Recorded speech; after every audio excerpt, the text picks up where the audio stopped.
वक्रतुंड महाकाय सूर्यकोटि समप्रभ निर्विघ्नं कुरु मे देव सर्वकार्येषु सर्वदा। वक्रतुंड महाकाय सूर्यकोटि समप्रभ निर्विघ्नं कुरु मे देव सर्वकार्येषु सर्वदा। माघे निमग्ना सलिले सुशीते विमुक्त पापस्त्र दिवं प्रयान्ति प्रीतिये वासुदेवस्य सर्व पापानुतये माघ स्नानं प्रकुवीर्त स्वर्ग लाभाय मानवः। माघ मासे गमिष्यन्ति गंगा यमुना संगमे ब्रह्मा विष्णु महादेव रुद्रादित्यम रुद्रणा। आइए अब हम माघ मास का दूसरा अध्याय सुनते हैं। पहले अध्याय में हमने सुना कि राजा दिलीप अपने सैनिकों के साथ वन में हिरणों का शिकार करने के लिए गए। वहां हिरणों का शिकार आदि करने के बाद रात्रि वहीं बिताई और जब सुबह होने वाली थी तो वे अपने सैनिकों के साथ वापस अपने राज्य में लौट रहे थे। तब रास्ते में उन्हें बेखानस मुनि मिले। राजा ने महान तपस्वी को देखकर उन्हें प्रणाम किया। तब बेखानस मुनि ने राजा दिलीप से कहा कि हे राजन, माघ मास के पुण्यकाल में इस सरोवर का प्रातः काल का स्नान छोड़कर तुम क्यों जाते हो? तो राजा दिलीप ने कहा कि हे द्विजोतम, मैं नहीं जानता कि माघ मास में स्नान का क्या फल मिलता है। कृपा करके मुझे पूरा विस्तार से बताइए। उसके आगे की कथा का वर्णन इस अध्याय में आएगा। इस अध्याय में राजा दिलीप और उनके वशिष्ठ मुनि का संवाद और मणि पर्वत का वर्णन का व्याख्यान आएगा। आइए अब हम दूसरा अध्याय सुनते हैं। व्यास जी बोले कि राजा वचन का सुनकर बेखानस मुनि राजा से कहने लगे कि हे राजन, अंधकार को दूर करने वाले सूर्य नारायण शीघ्र ही उदय होने वाले हैं। इसलिए हे राजन, यह समय स्नान करने का है। यह समय माघ मास के स्नान का व्रत का महात्म्य सुनाने का नहीं है। इसलिए तुम भी पहले सरोवर में जाकर स्नान करो और स्नान करने के बाद तुम अपने गुरु गुरु वशिष्ठ जी के पास जाकर उनसे माघ मास के महात्म्य को विस्तार से जानो। तुम्हारे गुरु वशिष्ठ जी ही तुम्हें माघ मास के महात्म्य का अच्छे से विस्तार से सुनाएंगे। तब राजा दिलीप ने अपने सैनिकों के साथ उसी सरोवर में माघ मास का स्नान किया और प्रसन्नता पूर्वक अपने नगर को चले गए।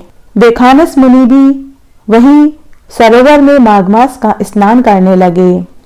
जब राजा दिलीप अपने सैनिकों के साथ अपने नगर में प्रवेश किया तो नगरवासियों ने अपने राजा का खूब सत्कार किया।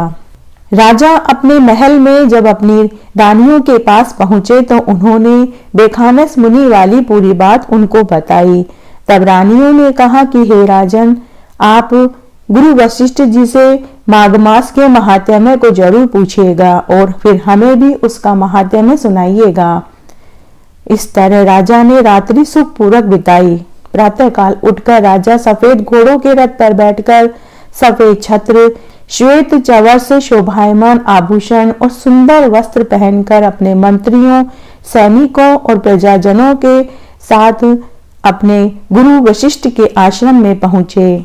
आश्रम में पहुंचने के बाद राजा ने गुरु वशिष्ठ की स्तुति करी और मुनि ने भी राजा को अर्घ्य आदि देकर स्वागत किया और राजा को आशीर्वाद देकर उन्हें उत्तम आसन बैठने के लिए दिया। राजा के आसन पर बैठने पर ऋषि ने राजा से कुशल क्षेम पूछी। राजा ने प्रसन्नता पूर्वक अपनी कुशलता बताई और उनसे भी कुशल क्षेम पूछी। कुशल क्षेम पूछने के बाद मुनि वशिष्ठ ने राजा से आने का कारण पूछा। तब राजा ने बताया कि कल मुझे मार्ग में बेखानस मुनि मिले। उन्होंने मुझे कहा कि मैं आपसे माघ मास के महात्म्य के बारे में पूछूं। हे गुरुदेव, आपके मुख से मैंने आचार, दंड, नीति, राजधर्म और चारों आश्रमों की क्रियाओं को सुना। दान के विधान, यज्ञ की विधियां, व्रत की प्रतिष्ठा और विष्णु भगवान की आराधना की विधि भी मैंने आपसे सुनी है। हे तपोधन, अब आप मुझे माघ मास के महात्म्य की विधि और नियम भी बताइए। तब वशिष्ठ मुनि बोले कि हे राजन, आपने तीनों लोकों के कल्याण करने वाला मुनियों, वनवासियों और मनुष्यों के अंतःकरण को पवित्र करने वाले माघ मास के बारे में पूछा है। हे राजन, जो पुरुष स्त्रियों के नेत्र रूपी कटाक्षी अर्थात उनके ऋतु भोग से खंडित नहीं हुए हैं और बिना अग्नि, बिना यज्ञ, बिना कुआं खुदवाए, बिना गाय, भूमि, तिल, वस्त्र, सुवर्ण, अन्न, घोड़ा दान किए ही इनका फल अगर कोई पाना चाहता है और त्रिसप्ताह कठिन कृच्छ अथवा पराक व्रतों से अपने शरीर को सुखाए बिना इसके फल की कामना से बिना किसी यत्न के स्वर्ग पाना चाहता है तो उसे माघ मास का स्नान करना चाहिए। ऐसा करने से मनुष्य अवश्य ही बड़े परिवार वाला राजा बनता है। हे राजन, दिव्य दृष्टि वाले महात्माओं ने कहा है कि माघ मास में यज्ञ, तप और दान से अनंत गुना फल प्राप्त होता है। सकाम अथवा प्रजा के हित के लिए हरि भगवान के निमित्त जो स्नान करता है उसकी काया की शुद्धि, प्रीति, ऐश्वर्य, धन, दौलत दशों दिशाओं में उसकी कीर्ति फैलती है और उसे मन वांछित फल की प्राप्ति होती है। हे राजन, अदिति ने भी 12 वर्ष तक मकर संक्रांति में अन्न त्याग कर माघ मास में स्नान किया, जिसके प्रभाव से उसको तीनों लोकों को उज्जवल करने वाले 12 पुत्र पैदा हुए थे। माघ मास में ही स्नान करने से रोहिणी सौभाग्यवती और अरुंधति दानशीला हुई और शची अर्थात इंद्राणी सुंदरी होकर 7 खंडे ग्रह में रहने वाली नारी बनी। जो मकर संक्रांति में स्नान करते हैं और देवताओं का पूजन करते हैं वे अतिथियों से परिपूर्ण सुंदर घर में निवास करते हैं। ऐसे मनुष्य धन्य हैं। माघ मास याचक को सकाम होने पर फल देने से, काम मूल और निष्काम होने से ज्ञान और मोक्ष को देते हैं। जो श्रेष्ठ लोक दान करने वालों को, वन में तपस्या करने वालों को तथा अतिथि सत्कार करने वालों को प्राप्त होता है, वे लोग सदा माघ स्नान करने वाले लोगों को प्राप्त होते हैं। पुण्यशील होने पर सकामी मनुष्य स्वर्ग से वापस मृत्यु लोक में जन्म लेते हैं, परंतु माघ स्नान करने वाले मनुष्य एक बार स्वर्ग में चले जाएं तो वे वापस मृत्यु लोक में नहीं लौटते। वे इस आवागमन के चक्र से मुक्त हो जाते हैं। यह बात भृंगु मुनि ने मणि पर्वत पर विद्याधरों से कही थी। तब राजा दिलीप ने कहा कि वशिष्ठ मुनि, भृंगु जी ने किस समय विद्याधर को धर्म का उपदेश दिया था, वह कथा सुनने की मेरी इच्छा है। हे मुनि वशिष्ठ जी, आप मुझे वो कथा सुनाइए। तब मुनि वशिष्ठ राजा दिलीप से बोले कि हे राजन, आज मैं तुम्हें विद्याधर वाली कथा सुनाता हूँ। एक समय 12 वर्ष तक बरसात नहीं हुई। पूरी प्रजा दुखी होकर दसों दिशाओं में अन्न और जल के लिए इधर उधर भटकने लगी और हिमालय तथा विंध्याचल के मध्य प्रदेश के छिन्न भिन्न होने से लोग आपातग्रस्त हो गए। राजा की प्रजा न होने से होम, श्राद्ध, यज्ञ, वेद अध्ययन, धर्म सब विलुप्त हो गए और पृथ्वी पर अन्न, फल, जल सब शून्य हो गए। तब विंध्याचल के नीचे सुंदर रेवा नदी के तट पर जो वृक्ष से आच्छादित था, ऐसे आश्रम से निकलकर भृंगु ऋषि अपने शिष्यों के साथ हिमाचल पर्वत पर गए। वहां पर कैलाश के पश्चिम की तरफ ऊंचे मणिकूट सुवर्ण पर्वत के नीचे का आधा भाग स्फटिक विलोर जैसे सफेद रंग का था और बीच का भाग नील शिलाओं से युक्त था। जो सुंदरता में नीलकंठ पक्षी के समान था। इस पर्वत के बीच बीच में नीली और सुनहरी जो रेखाएं थी वे काले मेघों के समान चमकती हुई बिजली की भांति शोभायमान हो रही थी। पर्वत की चोटी नीली तथा नीचे के कमर का हिस्सा सुनहरा होने से यह पीतांबर धारण किए हुए भगवान श्री कृष्ण के सदृश शोभायमान प्रतीत हो रहा था, जिसके स्वच्छ शरीर पर चमकती हुई दिव्य औषधियां रात में अनेक प्रकार के दीपकों से भरपूर दिखाई देती थी, जो एक बड़ा महल सा दिख पड़ता था। इस पर्वत का ऊपरी भाग बांसुरी बजाती व गीत गाती हुई किन्नरियों से शोभायमान था तथा केलों के पत्तों की पताकाओं से यह पर्वत सदा सुशोभित रहता था। यह पर्वत पन्ना, नीलम, पोखराज तथा इसकी चोटी सफेद पत्थरों के बीच से निकलती हुई रंग बिरंगी किरणों से इंद्रधनुष के समान दिखाई देती थी। इसकी शिखाएं सुवर्ण इत्यादि सब धातुओं से तथा अनेक प्रकार के चमकीले रत्नों से शोभायमान अग्नि ज्वाला के समान चारों ओर फैली हुई थी। इस पर्वत के बीचों बीच कंदराओं में आकर काम पीड़ित विद्याधरियां अपने अपने पतियों के साथ रमण करती है। प्राणायाम करने वाले सब प्रकार के क्लेशों से परे बैरागी लोग उसकी गुफाओं में दिन रात ब्रह्मा का ध्यान करते हैं। उसकी सुंदर गुफाओं में हाथों में रुद्राक्ष की माला लिए हुए आधे खुले हुए नेत्रों से सिद्ध लोग शिव जी की आराधना करते हैं। सब दिशाओं में मदार के फूलों की सुगंध महक रही है और गिरते हुए झरनों का जल सदा सुंदर शब्द करता रहता है। जंगली हाथी अपने बच्चों के साथ पर्वत के नीचे के भाग में खेल रहे हैं तथा कस्तूरी वाले मृग और रंग बिरंगे हिरणों के झुंड वहां पर क्रीड़ा कर रहे हैं। चवरी गाय और अनेक प्रकार के पशु वहां क्रीड़ा करते रहते हैं। कबूतर, चकोर, मोर, पपीहा इत्यादि पक्षी वहां कू कू की आवाज कर रहे होते हैं। यह पर्वत सदा राजहंस तथा मयूरों से शोभायमान दिखाई पड़ता है। इसी कारण यह सुनहरी चोटी का पर्वत हेमकूट नाम से कहलाता है। यहाँ सदा देवता, देव, अप्सराएं निवास करते हैं। आज मैं आपको माघ मास में शिव पुराण सुनाने जा रही हूँ।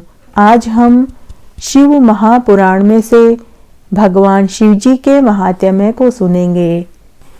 एक समय की बात है, त्रिपुरारी भुजंगधारी श्री काशीपति महादेव जी जगन्माता पार्वती जी के साथ प्रसन्न रूप में विराजमान थे। जगन्माता ने उनसे अनुरोध किया, हे भगवान, आप मुझे कोई कथा सुनाइए। इस पर भगवान भूत भावन किंचित मुस्कुराए और बोले कि हे पार्वती, सुनो, पूर्व समय में कुष्मांड नामक एक ऋषि का पुत्र मंडप नाम से विख्यात था। वह बाल्यकाल से ही कुसंगति के कारण पाप कर्म में लीन हो गया था। अतः उसकी निंदित कथाओं को सुनकर उसके माता पिता, भाई और सगे संबंधियों ने उसे घर से अलग कर दिया। वह पूर्व जन्म के कर्मों के कारण किसी का भी कहना नहीं मानता था। उसकी आदतें खराब हो गई थी। वह साधु महात्माओं और सत्पुरुषों और देवी देवताओं की निंदा किया करता था। युवा होने पर वह दूसरी स्त्रियों के प्रेम में फंस गया और प्रेम के वश में होकर वह द्रव्य आदि की चोरी में लीन हो गया। उसके दो मित्र थे, एक का नाम नापित और दूसरे का नाम पटहारा था। इन तीनों ने मिलकर विचार किया कि किसी धनी के घर चोरी करें और अधिक धन कमाएं। तो तीनों ने मिलकर राजा के यहाँ चोरी करी। इस चोरी के कारण उन्हें बहुत सा धन हाथ लग गया। सारा धन मंडप के पास था।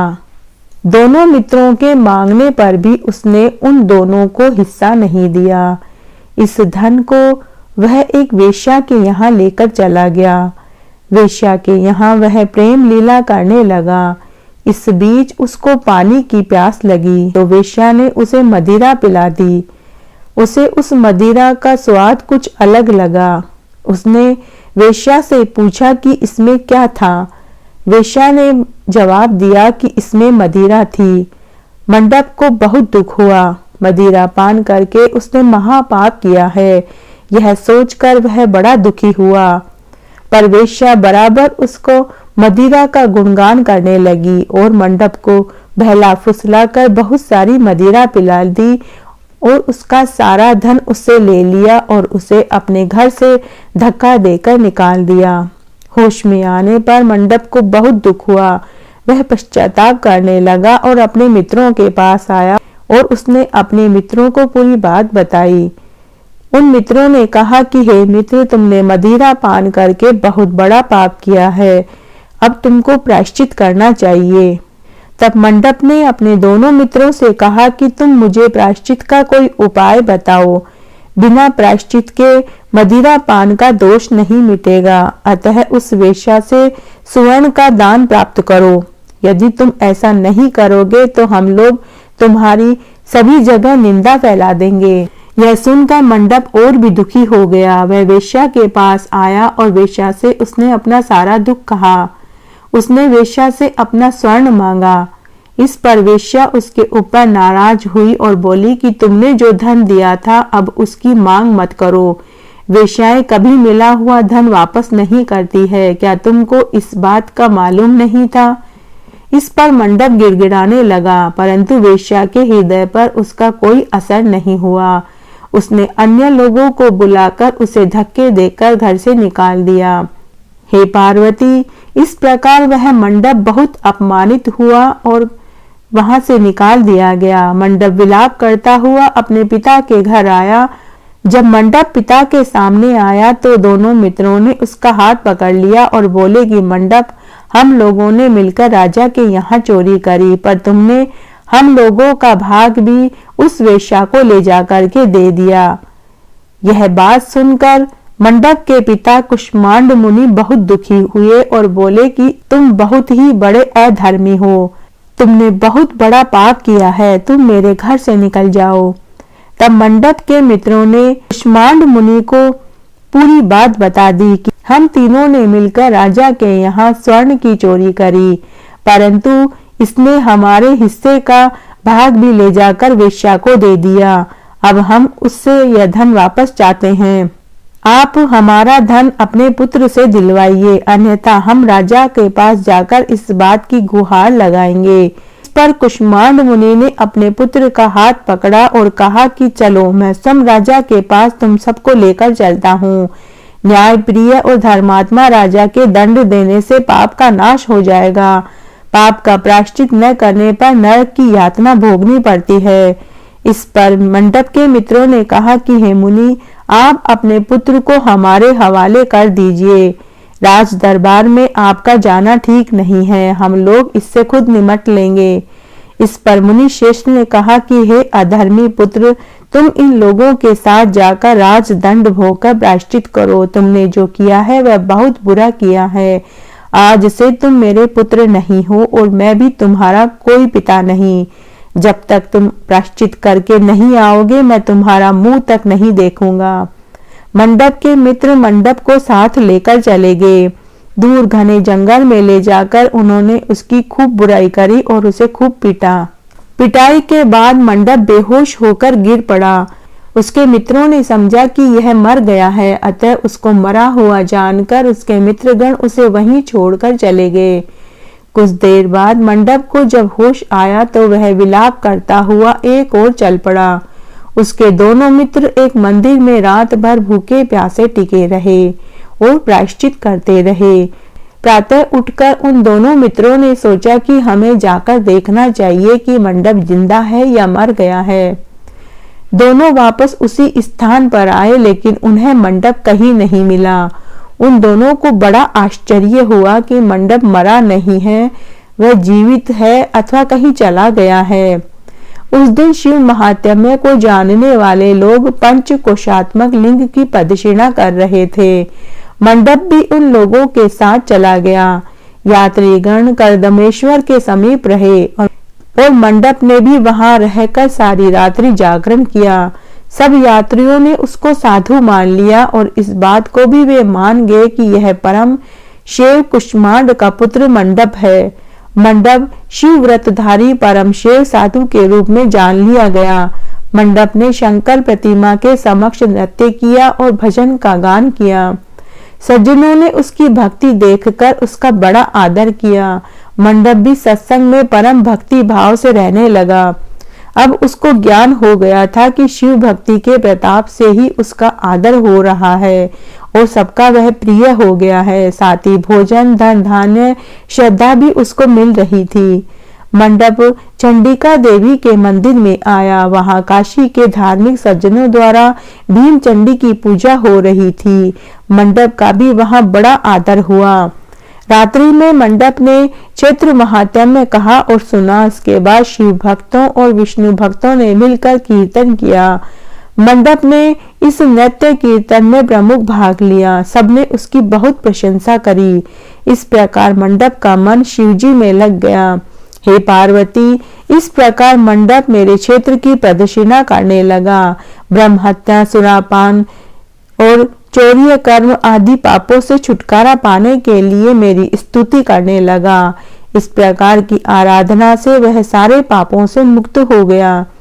दहली विनायक में आकर मंडप जीवा की लोलुपता से मुक्त होकर केवल शिव शिव का उच्चारण करने लगा। उसकी इस साधना और भक्ति भाव को देखकर सभी लोग उसको बड़ा आदर देते थे और मान सम्मान देने लगे। हे पार्वती, मंडप ने अन्न जल सब त्याग दिया और बार बार विलाप करने लगा कि हे ब्राह्मण शरीरधारी होकर भी मैंने स्वर्ण की चोरी करी, साध्वी माता को मैंने ठगा, वेश्यागमन किया, सुरापान किया, ब्राह्मण शब्द का हनन किया और वह पश्चाताप करने लगा।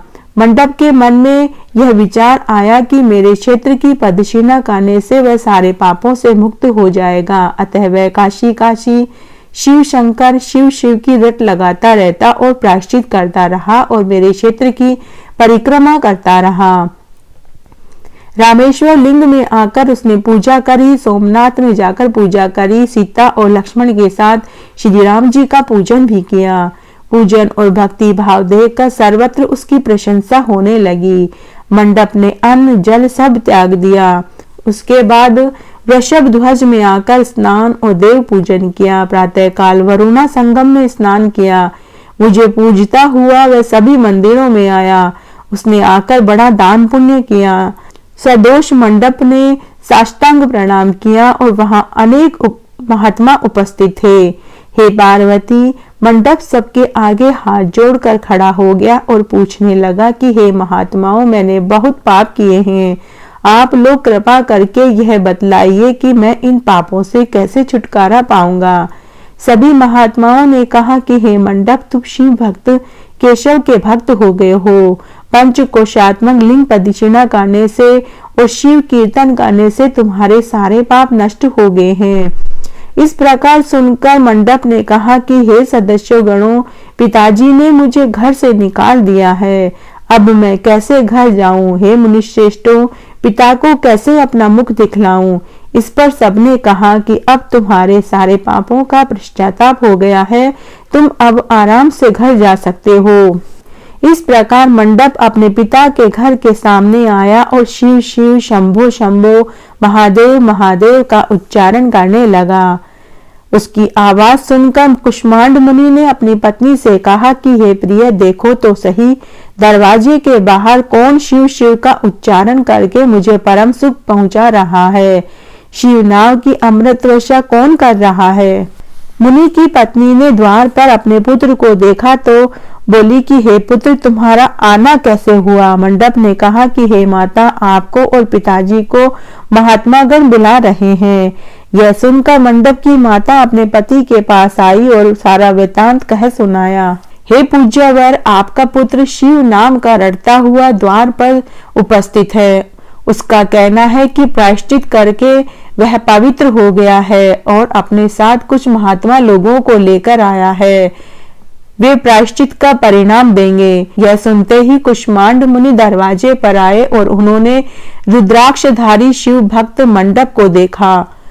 और कहा कि तुम क्यों आए हो? थोड़े से प्रायश्चित से बड़े बड़े पापों का नाश नहीं होता है। मंडप ने कहा कि हे पिताजी, इसमें कोई संदेह नहीं है, मैंने बहुत पाप किए हैं। इतना होने पर भी महात्मा गण आपको बुला रहे हैं। मुनि अपनी पत्नी के साथ महात्माओं के पास आए। महात्माओं ने एक स्वर में कहा कि हे मुनिवर, आपका पुत्र समस्त पापों से मुक्त हो गया है। कुष्मांड मुनि ने कहा कि हे मुनिश्रेष्ठों, किस आधार पर आपकी दृष्टि में मेरा पुत्र पाप मुक्त हो गया है? इसने तो बहुत बड़े बड़े पाप किए हैं। तब महात्माओं ने कहा कि हे मुनि, इस मुक्ति मंडप के स्वामी श्री कृष्ण भगवान हैं, वही इसका उत्तर देंगे। महात्माओं ने विष्णु भगवान की स्तुति करी।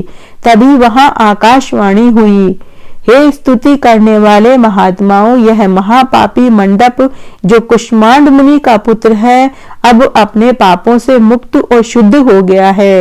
यह साधु संतों के साथ शिव शंकर के क्षेत्र की परिक्रमा कर चुका है। अब कुष्मांड मुनि इसे ग्रहण कर सकते हैं। इस प्रकार हे पार्वती, विष्णु भगवान की आकाशवाणी सुनकर कुष्मांड मुनि अपने पुत्र को अपने घर ले गए। इस कथा को सुनकर माता पार्वती बहुत प्रसन्न हुई और बोली कि हे प्रभु, आपने यह महत्वपूर्ण कथा कही है, इससे कलयुग में प्राणियों का बड़ा ही भला होगा। कृपा करके मुझे और भी आगे बताइए। इस पर शिव जी बोले कि हे पार्वती, अब तुम भैरव जी की कथा सुनो। इस पर भैरव जी प्रकट हुए और बोले कि त्रेता युग में समदर्शी शांडिल्य नाम का एक ब्राह्मण था। वह महापंडित था। उसकी पुत्री का नाम विशालाक्षी था। वह अति सुंदरी थी। बाल्यकाल में ही उसके पिता ने उसका विवाह कर दिया था। विवाह के बाद भी वह अपने पिता के घर रह रही थी। वह युवा हो गई। युवावस्था होने पर भी उसका पति नहीं आया। अतः शांडिल्य ब्राह्मण की कन्या पाप रता हो गई। इस कन्या ने काशी में बड़े पाप किए। सुंदरी होने के कारण दूर दूर से युवक उसके पास आने लगे। वह बड़ी पापिन हो गई। एक समय मार्गशीर्ष मास में बड़े बड़े पापों को नष्ट करने वाली पंचकोशी यात्रा के मार्गियों को देखकर वह विचार करने लगी कि इन लोगों को पाप रत किया जाए। उस रात यात्रीगण दुर्गा कुंड पर रुके हुए थे। विशालाक्षी धन के लोभ से वहां पहुंच गई। वहां भजन कीर्तन का उसने स्वांग रचाया। यात्री उसकी भाव भक्ति, श्रद्धा भक्ति देखकर प्रसन्न हुए और वैष्णवी समझकर उसे खूब दान पुण्य किया। इस लोभ के कारण वेश्या विशालाक्षी यात्रियों के साथ हो गई। कर्दमेश्वर, दहलीज, रामेश्वर में उसने स्नान किया और वरुणा संगम में भी स्नान किया। यात्रियों द्वारा अपने काशी महात्म्य की कथा भी श्रवण करी। इस सत्संग समागम में विशालाक्षी की आंखें खुल गई। उसने अपने पर बड़ा पश्चाताप किया। यात्रियों का उनका सारा सामान वापस लौटा दिया और पाप से अलग होने का उसने निर्णय कर लिया। उसने महात्माओं से पूछा कि हे देवताओं, मैं बहुत पापी हूँ, कृपया आप मेरे पापों की मुक्ति का कोई उपाय बताइए। इस पर महात्माओं ने कहा कि हे देवी, तुम धन्य हो, तुमको पापों से भय नहीं करना चाहिए। तुमने काशी क्षेत्र की पदसेना करी है, अब तुम हमारे साथ पदसेना जारी रखो। विशालाक्षी ने उनके वचनों को सुनकर उन पर विश्वास किया। वह महात्माओं के साथ हो गई। 5वें दिन सभी यात्री वृषभ खंड में रहे। वह भी उन्हीं के साथ चली गई। सभी ने वरुणा संगम में स्नान किया और आदि केशव का पूजन किया। विशालाक्षी मुक्ति मंडप में आई और उसने बड़े भक्ति भाव से शिव शंकर की पूजा करी।